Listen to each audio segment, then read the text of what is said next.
You're alone in a room that smells of fear, sweat, and olive oil. The stone walls press against your bare skin, cold as death, while laughter, sharp mocking, echoes from the house above. It's the kind of laughter that twists your gut, a sound that knows you're nothing but a shadow in their world. Your body aches, bruises blooming like poison flowers across your ribs, each one a reminder of last night's service. The iron shackle on your ankle has chewed your skin raw, flaking blood with every move. Heavy footsteps approach, sandals slapping marble. You know that sound, the overseer. Your hands tremble as you grab the crumpled tunic from the corner. You're 15, but birthdays stopped mattering when they stole you from your village. Time bends when you're property. The door grinds open, metal on stone, and sunlight stabs your eyes. You squint, raising a shaking hand. The overseer's silhouette looms, a mountain of muscle and cruelty, his face a map of broken spirits. "Clean yourself," he growls, tossing a damp rag at your feet. "The master has guests tonight. Important ones. You'll entertain them." Your throat tightens. You know what that means. You've known since they dragged you screaming from your home, since they said your family's debts were paid with the only currency they had left. You. This isn't the Greece they teach you about, not the marble columns or the philosophers' grand debates. This is the Greece they bury, the one that thrives in shadows, where beauty is a curse and power is a blade. Welcome to the life of a male concubine in ancient Athens, a life erased from history, hidden behind the myths of democracy and glory. You're about to learn truths that will claw at your soul, truths the powerful didn't want you to know, truths that once you hear them will change how you see the world forever. This is the dark fate of those who served not just with their hands, but with their bodies, their spirits, their very existence. Let's begin where it always starts, with a choice that was never yours. Imagine a village nestled between olive groves where life is harsh but human. Mud brick houses, thatched roofs, children laughing as they chase goats through the dust. Your family worked the land, their hands cracked from years of toil. Your father taught you to wield a hoe, your mother sang songs of gods and heroes as she ground barley. It wasn't perfect, but it was yours. Then came the drought. The sun turned merciless, scorching fields to ash. Olive trees, older than memory, bore shriveled fruit. Wells dried up and hunger became a guest in every home. Your parents' faces grew gaunt, their eyes hollow. They sold the goats first, then the jewellery. Trinkets passed down through generations. When nothing was left, they looked at you, not with love, but with desperation. You were 12, too young to understand the mathematics of survival, too young to know why your father wouldn't meet your gaze as the slave merchants arrived. They came like vultures, chains coiled like serpents, ledgers filled with names and prices. They offered silver, enough to feed your family through winter. 20 years of service, they said, for a handful of coins. Your father's hands shook as he took the money. Your mother wept, but didn't stop them. The merchant examined you like livestock, checking your teeth and your muscles, muttering about good breeding and household service. You didn't know what those words meant, but they burned into your memory. The silver gleamed as it passed to your father, each coin a year of your life. They told you it was temporary, that you'd return a man, wealthy enough to buy land, maybe a wife. Lies, sweet as honey, poisonous as venom. The journey to Athens was a nightmare. Chained necks, blistered feet. A caravan of boys like you, linked by iron and despair. The older ones were silent, their hope long beaten out of them. The younger ones cried until their voices broke or the overseer's whip silenced them. You marched through landscapes that should have been beautiful, olive groves, sparkling seas, mountains where eagles soared.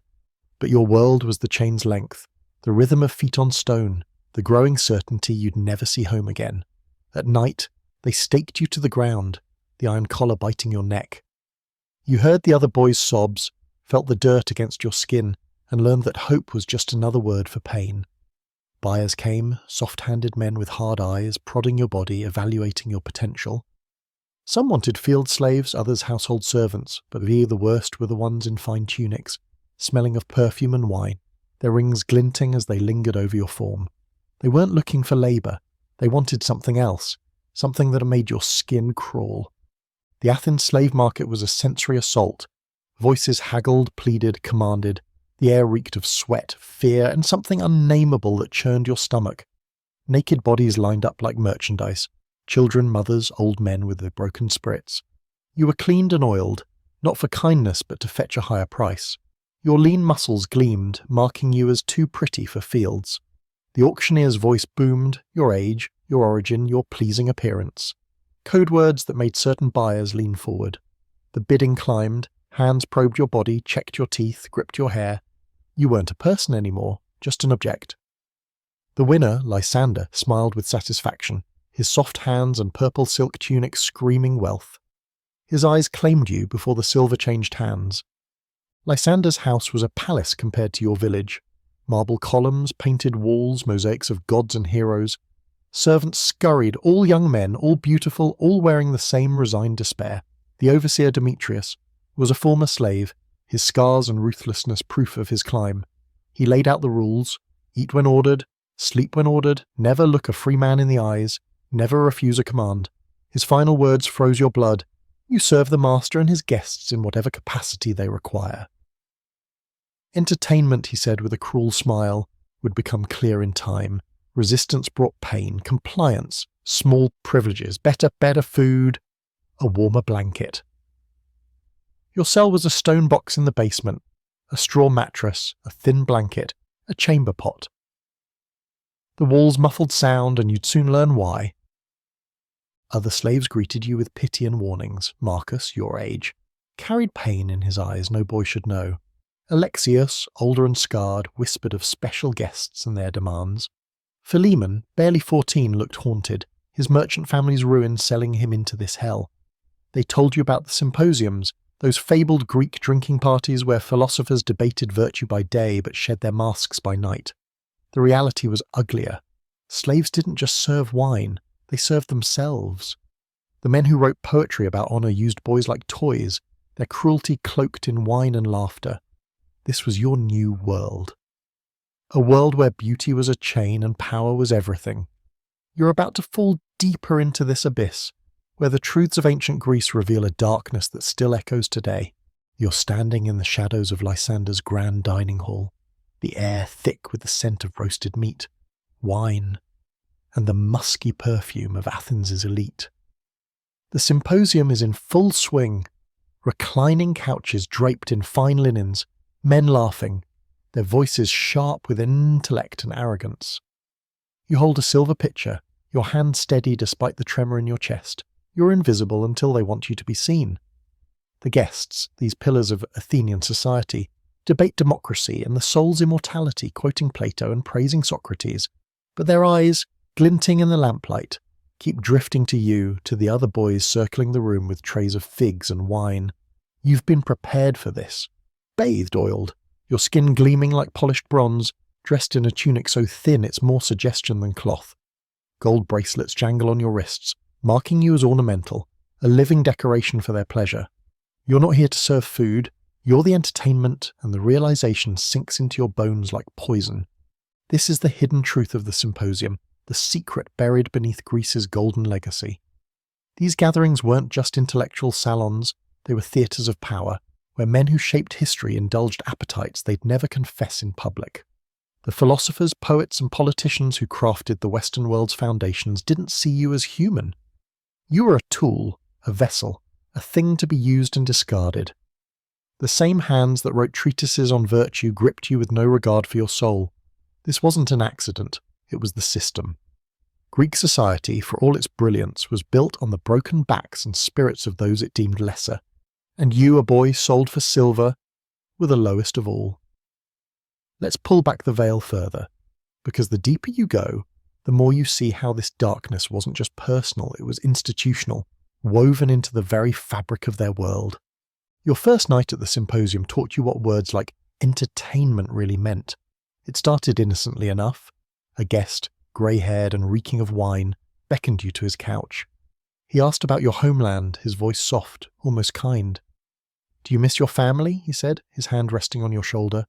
You answered, hesitant, hoping honesty might earn mercy. It didn't.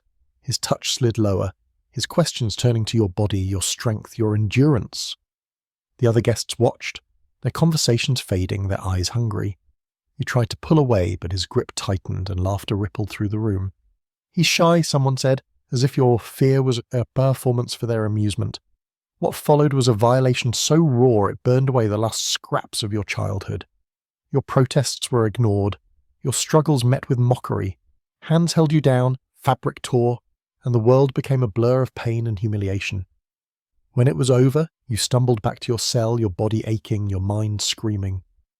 The stone ceiling stared back as you lay there, trying to piece together how such cruelty could exist in a world that sang of beauty and truth. This wasn't a one-time horror. It was routine. The symposiums happened weekly, sometimes nightly, each one a descent into the same nightmare. The guests varied, merchants, generals, philosophers, but their demands didn't. Some were gentle at first, luring you with false kindness before revealing their true intent. Others were blunt, their cruelty open and unashamed. One, a poet named Cleon, liked to recite verses about love while he hurt you, as if his words could sanctify his actions. Another, a politician called Dionysos, quoted Homer as he forced you to perform degrading acts, his public speeches about justice forgotten in the haze of wine. The worst was Sophist, a philosopher whose treatises on ethics were read across Greece. He'd lecture you on the natural order as he inflicted pain, claiming it was your role to serve, your suffering a necessary balance to his greatness. These men weren't outliers. They were the system's architects, their hypocrisy not a flaw but a feature. The household itself was a machine designed to break you. Demetrius, the overseer, was its enforcer. Once a slave himself, he'd climbed the hierarchy by trading his humanity for power. He knew how to shatter spirits, through isolation, unpredictability, and the slow erasure of your identity. They took your name, replacing it with something pleasing to Greek ears. Euphemios, a cruel irony meaning well-spoken when you were forbidden to speak, your native tongue was banned, your family's gods replaced with theirs. They dressed you in their clothes, fed you their food, and punished any trace of your old self. The other slaves, Marcus, Alexios, Philemon, were your only companions, but they were as powerless as you. Marcus tried to escape once, only to be dragged back and beaten until he limped. Alexios refused a guest's order and was chained outside for days, exposed to sun and rain as a warning. Philemon, the youngest, barely spoke anymore, his eyes vacant, his spirit retreating to a place the overseers couldn't reach. The psychological warfare was relentless. You never knew when you'd be summoned or what would be demanded. A spilled cup could mean a whipping. A guest's whim could mean something far worse. The uncertainty kept you in a constant state of dread, your body tense, your mind fraying. They used rewards too, small cruel bribes to make you complicit in your own destruction. A better meal, a thicker blanket, a day without pain if you pleased the right guest. Some slaves chased these scraps, hoping compliance would save them. Others, like Philemon, stopped caring, their will to live fading with each symposium. Death was a mercy some sought deliberately, refusing food or provoking punishment until their bodies gave out. You saw it happen, a boy named Theron, barely 16, who stopped eating. His eyes were empty when they carried him away, his body too weak to survive another night of service. The overseers replaced him within days, the slave market always ready with fresh bodies. This was the genius of their control. They didn't just own your body, they owned your mind. They made you doubt your worth, your humanity. Every violation, every punishment, every stolen piece of your identity was a lesson. You were nothing, less than nothing, a thing to be used, a shadow to be erased. Yet even in this darkness, there were flickers of resistance. Not open rebellion, that was suicide, but small secret acts. A whispered story about home shared in the dead of night. A hidden carving on a cell wall, a symbol of a forgotten god. These were lifelines, fragile but vital, reminding you that you were still human, still you. The system was designed to crush these sparks, but they burned anyway, because the human spirit, even when chained, is harder to break than they thought. The men who used you weren't just individuals, they were a caste of power that saw no contradiction in their actions. They wrote laws that protected their rights while stripping yours. They built temples to gods of justice while defiling you in their shadows. Their wealth, their leisure, their entire civilization rested on your suffering. This wasn't a secret they hid. It was a truth they normalized. Slaves were property, not people, and property didn't deserve dignity. The same culture that birthed democracy and philosophy justified your pain as natural, inevitable. But here's the deeper truth. This wasn't just about pleasure or power, it was about control over bodies, minds, and the very definition of what it meant to be human. They didn't just break you, they broke the idea of you, and that was their greatest crime. You're learning to survive in Lysander's house, but survival here isn't about living, it's about enduring. Each day is a tightrope walk over a pit of despair where one wrong step could mean pain, humiliation, or worse. The symposiums are the worst, but even the quiet days grind you down. You wake to the clank of your shackle, eat your barley porridge in silence, and move through tasks with mechanical precision, cleaning floors, carrying water, always keeping your eyes down. The overseer Demetrius watches like a hawk, his whip ready for any sign of defiance. You've learned to read his moods, to sense when his cruelty is itching for a target, but it's not just him. The entire household is a web of control, designed to keep you small, obedient, invisible, until they want you seen. And when they do, it's not your humanity they want, it's your submission. This is the machinery of ancient Greece's dark underbelly, where power wasn't just wielded, it was worshipped, and you were its sacrifice. The guests who visit Lysander's house are the elite, men whose names echo through history as paragons of virtue.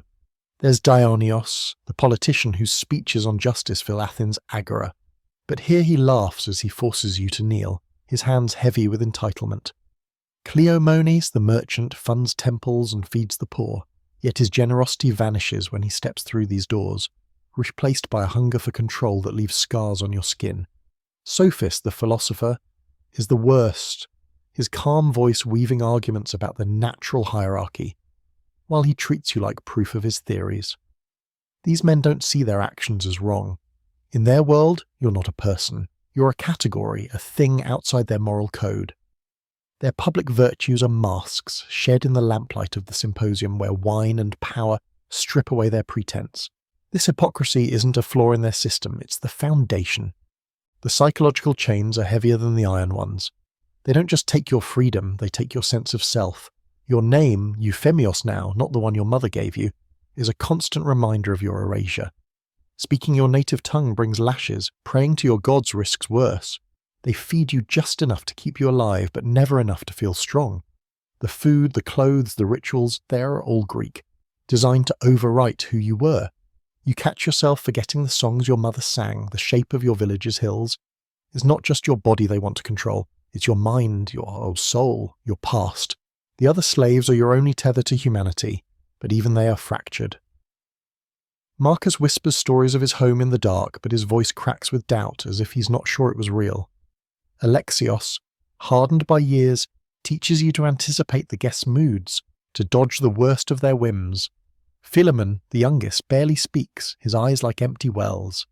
You want to protect him, but you're too busy protecting yourself.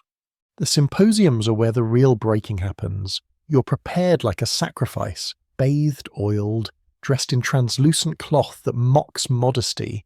The guests recline, their voices loud with philosophy or politics.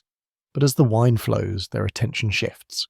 It starts small, a command to pour wine, to sit closer, to smile. Then it escalates. A hand lingers on your arm. A guest demands you recite a poem or dance, their laughter cutting deeper than any whip. You learn to read the room, to spot the predators. Some are blatant, their eyes gleaming with cruelty. Others are subtler, cloaking their desires in false kindness, asking about your life before tightening their grip. The worst nights are when they compete, each guest trying to outdo the others in displays of dominance. You're not a person then. You're a prize, a canvas for their power. The memory of those nights sears into you, each one stealing a piece of who you were. But here's the truth they don't want you to know. This wasn't just about pleasure. It was about power so absolute it redefined reality. These men, these architects of Western thought, built their world on a lie, that some humans are less human, that their suffering doesn't count. The symposium wasn't just a party, it was a ritual of control, a place where they reinforced their dominance not just over you, but over the very idea of humanity. They justified it with philosophy, with laws, with gods who looked like them. And the scariest part? This wasn't unique to Greece. It's a pattern, a shadow that stretches across history, hiding in plain sight. The same men who wrote about freedom owned people. The same culture that birthed democracy thrived on slavery. This contradiction wasn't a mistake. It was deliberate, a system designed to elevate the few by crushing the many. You try to resist, in your own way, not with fists, that's a death sentence, but with your mind. You hold on to fragments of your old life, the smell of your mother's bread, the feel of dirt under your feet, the name you were born with. You whisper it to yourself at night, a secret act of defiance. The other slaves do the same. Marcus carves a small spiral into his cell wall, a symbol from his village's harvest rites. Alexios hums a tune from his homeland, so quiet it's barely audible. These acts are tiny, but they're everything. They're proof you're still here, still human. But the system fights back. Demetrius catches Philemon praying to his old gods and beats him until he can't stand. The message is clear. Your past is gone, and they own your present. Yet you cling to those fragments, because without them, you'd be what they want. A shell, a thing without a soul. Halfway through this journey, I need you to do something. If you're feeling the weight of these truths, if you're ready to see the world differently, comment below with the phrase, "I see the shadows." Say it twice, let it sink in. It's not just words, it's a signal, a step toward waking up, toward claiming the knowledge they tried to bury. Do it now, and let's keep descending, because the deeper we go, the more dangerous this gets. The system that broke these boys wasn't just personal, it was societal, a machine of control that didn't just exploit bodies but rewrote minds. You're starting to see it now, aren't you? The way power works, not just then, but now. The way it hides behind ideals, behind laws, behind the stories we tell ourselves about who we are. Let's go further, because the truth is darker still, and once you see it, there's no going back. The symposium's lamplight flickers, casting long shadows that seem to writhe on the walls, mocking the pretense of civility. You stand at the edge of the room, your heart pounding like a war drum, the silver pitcher in your hands a useless shield. The guests' voices rise and fall, debating the virtues of courage or the nature of the gods, but their words are a facade. As the wine flows, their eyes, sharp, predatory, lock onto you.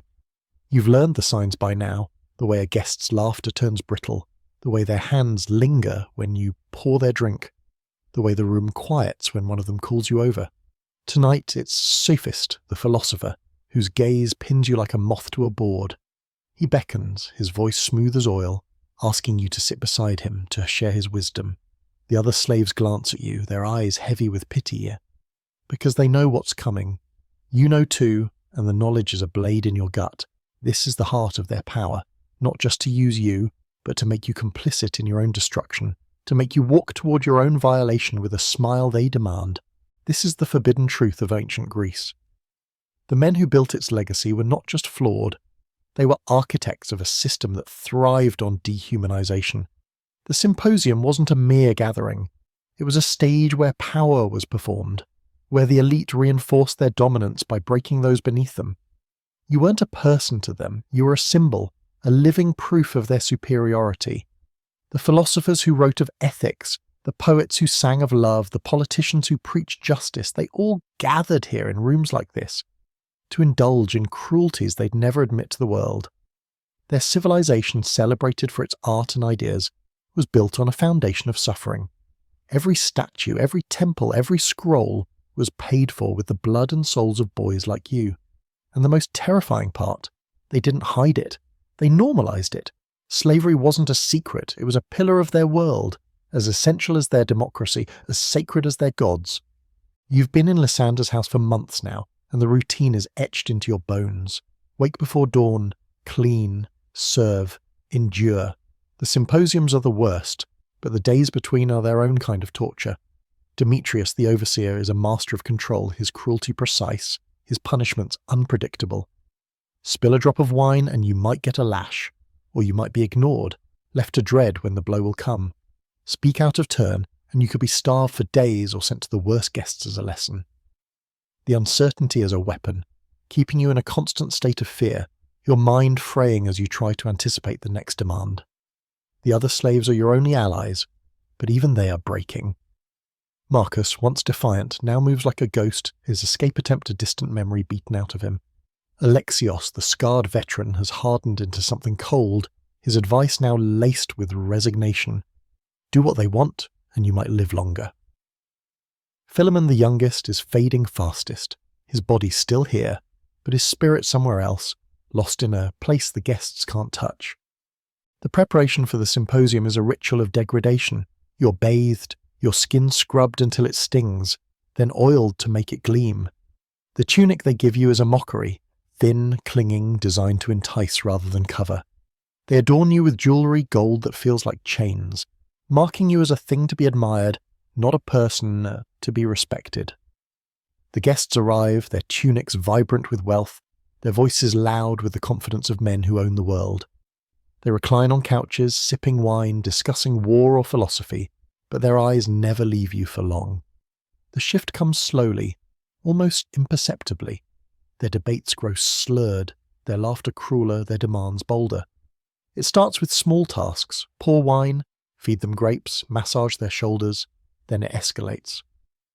A guest pulls you onto his couch, his hands roaming, his breath hot with wine. You try to focus on something else, the flicker of the lamps, the pattern of the mosaic floor, but there's no escape.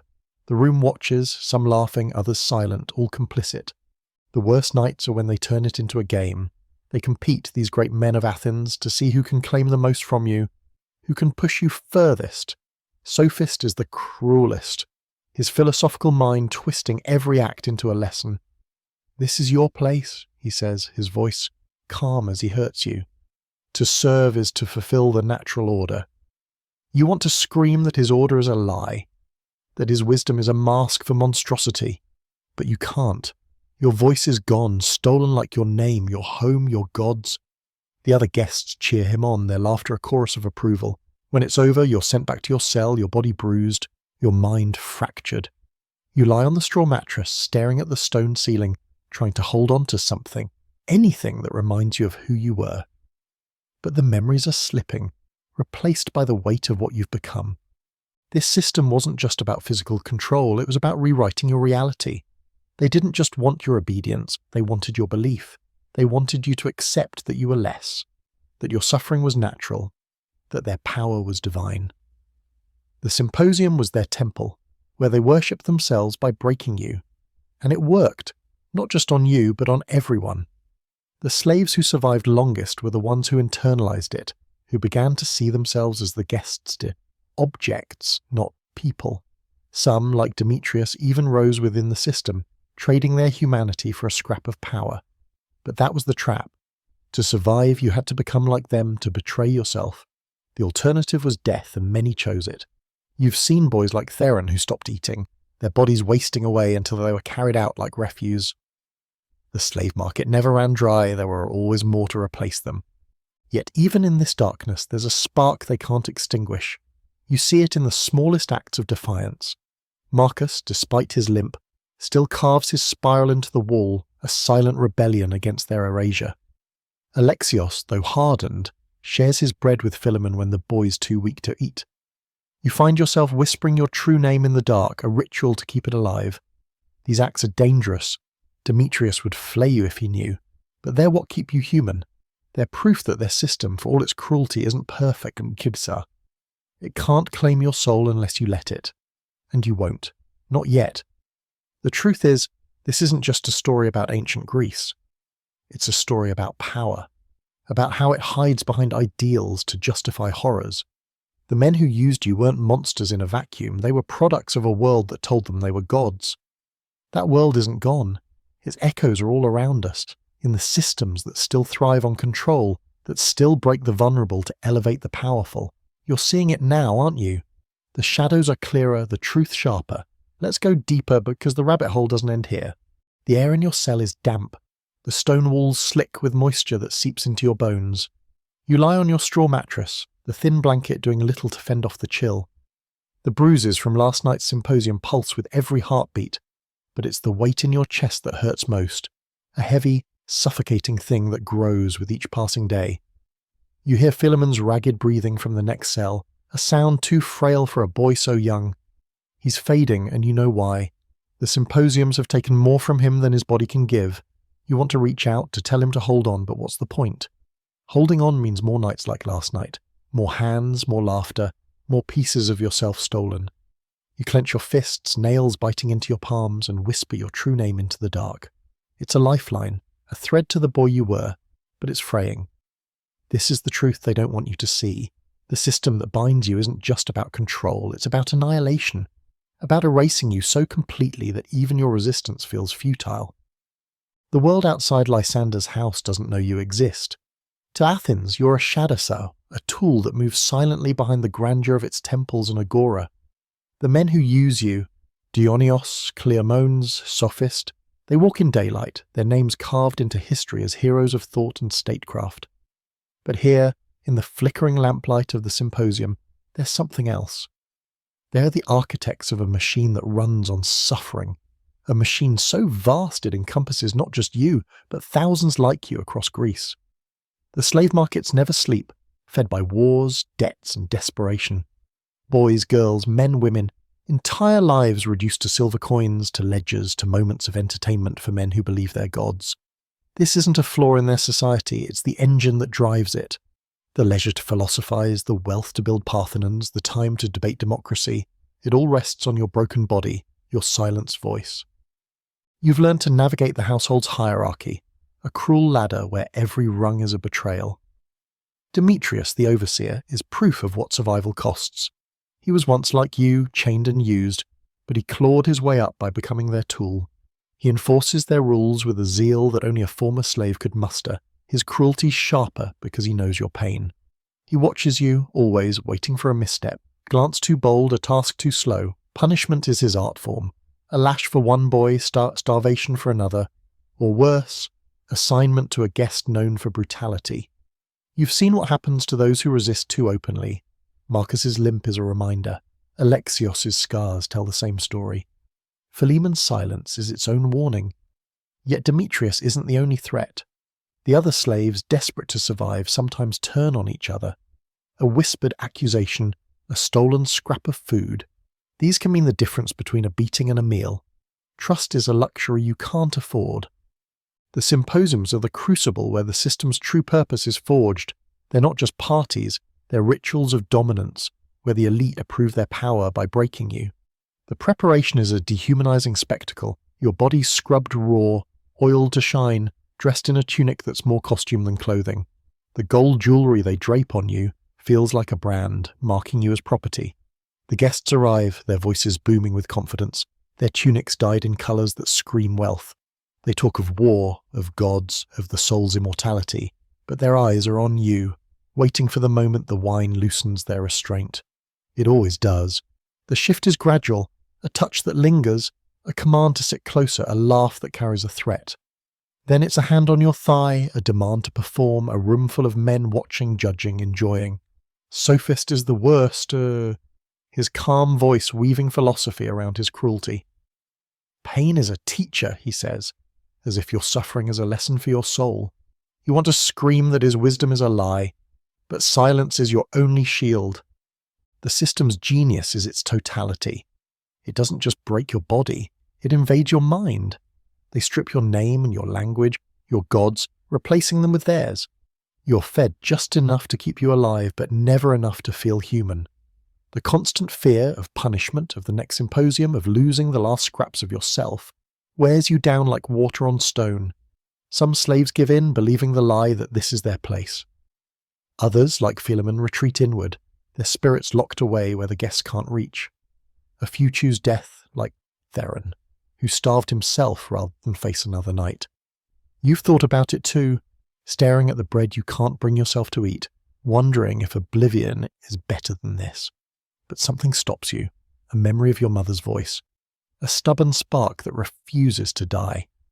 You whisper your name again, a quiet rebellion, a promise to the boy you were. This isn't just a story about you, it's about a world that built its glory on your pain. The men who used you weren't exceptions, they were the rule. Their democracy, their philosophy, their art, all of it was propped up by a system that saw you as less than human. And the most chilling truth? This system wasn't unique to Greece. It's a pattern, a shadow that stretches across time, hiding in the structures of power that still exist today. The elite who wrote laws then are echoed in those who write them now, their virtues preached in public, their cruelties hidden in private. The symposium was their temple, but the worship of power didn't end with them. It's in the institutions that thrive on control, that silence the vulnerable, that rewrite reality to suit the powerful. You're seeing it now, aren't you? The way the past isn't past. It's a mirror, reflecting truths we've been taught to ignore. You've gone this far, and there's no turning back. If you're ready to keep descending, to face the truths they buried, comment, "I see the shadows twice below." Let it be your vow, your defiance, your step into a world where you question everything. The system that crushed you wasn't just about one boy, one house, one city. It was a machine, and its gears are still turning. Let's go deeper, because the final truths are the ones that will change you forever. The darkness in your cell is a living thing, wrapping around you like a second skin.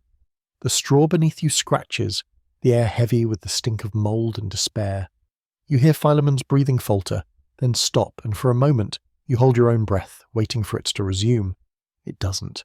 He's gone, slipped away in the night, his body too frail, his spirit too broken to endure another dawn. You want to scream, to pound the walls, to demand the gods explain why they let this happen, but the gods are theirs, not yours, and they're as silent as the stone. You whisper your true name again, clutching it like a talisman, but it feels hollow now, a word losing its meaning. The symposiums have carved you hollow too, each one stripping away another layer of who you were. This is the truth they don't want you to know. The system that binds you isn't just about breaking bodies. It's about breaking the very idea of hope, ensuring you believe there's no escape, no redemption, no you. Outside these walls, Athens shines. Temples gleam, philosophers lecture, citizens vote in their precious democracy. But that light is a lie, built on the shadows of boys like you, like Philemon, like the countless others who vanish into the slave markets. The men who use you, Dionysos with his speeches, Cleomenes with his charity, Sophist with his ethics, they're not just men. They're the system's priests performing rituals of power in the symposium's sacred space. They don't see you as human because their world depends on you not being human. Their wealth, their leisure, their ideas, all of it rests on your suffering. The Parthenon's marble was quarried by slaves. The scrolls of Plato were written in rooms where boys like you served and suffered. The democracy they praise was a privilege for the few, paid for by the many. This isn't a history lesson, it's a revelation. A truth they buried because it exposes their glory as a fraud. The household is a microcosm of this machine. Demetrius the overseer is its enforcer, his cruelty a mirror of the society he serves. He was once like you, chained and used, but he traded his soul for a whip and a title. He knows your pain, which makes his betrayal sharper. He punishes not just to discipline, but to prove his loyalty to the system that raised him. You've seen him beat Marcus for whispering a prayer, starve Alexios for looking a guest in the eye. When Philemon stopped eating, Demetrius didn't care. He replaced him within a day, as if the boy was a broken tool, not a life. The other slaves are trapped in the same web. Marcus, once defiant, now flinches at shadows, his carved spiral the only remnant of his rebellion. Alexios has become a survivor, his advice cold but practical. Don't fight, just endure. But endurance is its own surrender, and you feel it creeping into you, a numbness that threatens to swallow the last spark of who you are. The symposiums are the machine's heart, pumping cruelty through the veins of this world. You're prepared like a sacrificial lamb, scrubbed, oiled, draped in cloth that invites rather than protects. The guests arrive, their voices loud with the arrogance of men who own everything, even you. They debate the nature of justice, but their hands tell a different story. As the wine flows, their masks fall. Dionysos the politician demands you kneel, his laughter drowning your protests. Cleomenes the merchant leaves marks that won't fade, his charity reserved for those who don't threaten his power. Sophist the philosopher is the cruelest, his words weaving a cage of logic around your pain. This is your purpose, he says, as if your suffering is a philosophical necessity. The other guests watch, some joining in, others silent but complicit. Their approval a weight heavier than any chain. You're not a person, you're a performance, a proof of their dominance. The system's true power is in its invisibility. It doesn't just control you, it convinces you the control is natural. They strip your name, your language, your gods, Replacing them with theirs, they feed you scraps, dress you in their clothes, make you pray to their deities. Every act is a theft, erasing the boy you were until you start to doubt he ever existed. The fear is constant, fear of the whip, of the guests, of forgetting yourself. Some slaves give in, accepting their place, believing they deserve it. Others, like Philemon, choose death, their bodies giving up what their spirits couldn't. You felt that pull, the temptation to let go, to stop fighting. But something holds you back, a memory of your mother's hands, the smell of your village's fields, the sound of your true name. You whisper it now, in the dark, a defiance so small it's almost nothing, but it's enough to keep you alive. This truth isn't just about ancient Greece, it's about power itself. The men who used you weren't anomalies. They were products of a system that thrives on hierarchy, that elevates the few by crushing the many. Their democracy was a lie, their philosophy a justification, their gods a reflection of their own desires. And that system didn't die with them. It lives in the structures that still shape our world, institutions that hide their cruelty behind ideals, that silence the vulnerable to protect the powerful. The symposium was their altar. But altars to power are everywhere, disguised as progress, as justice, as necessity. You see it now, don't you? The way the past isn't dead. It's a shadow cast across the present, a warning of what happens when power goes unchecked. You've come this far, and the truth is heavier than ever. If you're ready to carry it, to see the world for what it is, comment, "I see the shadows twice below." It's not just a phrase, it's a commitment, a step into a reality where you question everything, where you refuse to let the powerful rewrite your truth. The system that broke you was a machine, but it wasn't invincible. There were cracks, moments of resistance, and those cracks are where the light gets in. Let's go deeper, to the final truths, where you'll see not just the darkness, but the power you hold to defy it. The cell feels smaller tonight, the walls closing in as if they know you're nearing the end of something, or the beginning. Philemon's absence is a wound, his empty cell a silent accusation. You lie on your straw mattress, the cold stone beneath you, a mirror to the coldness growing inside. The symposiums have carved you into something else, a shadow of the boy who once ran through olive groves, who dreamed of heroes and gods. Your true name, whispered in the dark, is all that's left, but even that feels fragile, like a flame flickering in a storm. You've survived, not lived survived, by navigating their rules, dodging their cruelties, clinging to scraps of defiance. But survival isn't enough anymore. The truth you've uncovered isn't just about your pain. It's about a world built on lies, a world that still thrives today. This is the final descent, the deepest truth. The system that broke you wasn't just ancient Greece's, it's the blueprint of power itself, and once you see it, you can never unsee it. You're not just a witness, you're a warrior, armed with knowledge they never wanted you to have. Athens sparkles in the daylight, its marble temples and bustling agora, a testament to human achievement. But you know the cost. Every stone, every scroll, every lofty idea was paid for with lives like yours. Boys, girls, men, women, reduced to tools, their humanity erased to prop up the powerful. The men who used you, Dionysos, Cleomenes, Sophist, weren't exceptions. They were the system's champions, their public virtues a mask for private horrors. They wrote laws that protected their rights while chaining you. They built temples to gods who justified their cruelty. They debated freedom while owning your soul. This wasn't a contradiction. It was deliberate, a structure designed to elevate the few by crushing the many. The symposium was their altar, where they worshipped power by breaking you, by making you believe you were nothing. But you're not nothing. You never were. And that's the secret they feared most. The household was their laboratory, a place to perfect control. Demetrius, the overseer, was their instrument, his cruelty a twisted reflection of the society he served. He beat you, starved you, sent you to the worst guests, not just to punish, but to erase you. He was once like you, a boy in chains, but he chose to become their tool, trading his humanity for a scrap of power. The other slaves are trapped in the same machine.